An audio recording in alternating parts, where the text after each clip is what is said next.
கல்வி என்பது அதல்ல. மற்றவர்கள் சொல்கிறார்களே அதை திருப்ப சொல்வது அல்ல. எதை வாசிக்கிறீர்களோ அதை தேர்விலே எழுதுகிறீர்களே அது அல்ல கல்வி. அந்த கல்வியினுடைய ஆற்றலை முழுமையாக பெற்றுக்கொள்வதற்கான பயிற்சி தான் இப்பொழுது நீங்கள் எழுத போகின்ற தேர்வு. இதுதான் முழுமையான கல்வி அல்ல. இருக்குடி உங்களுக்கு அடுத்தது 10வது பாஸ் பண்ணா உருப்பற்றலாம்னு சொல்லி தான் படிக்க வைப்பாங்க குழந்தைகளை.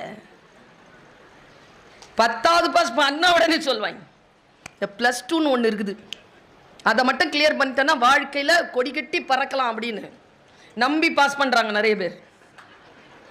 அப்புறம் தான் இருக்குது நீ என்னவாக போறன்னு கேட்பாங்க.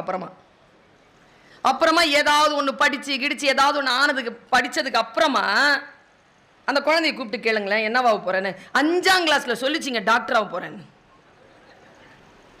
10ஆம் கிளாஸ்ல சொல்லுது நான் டாக்டர் ஆக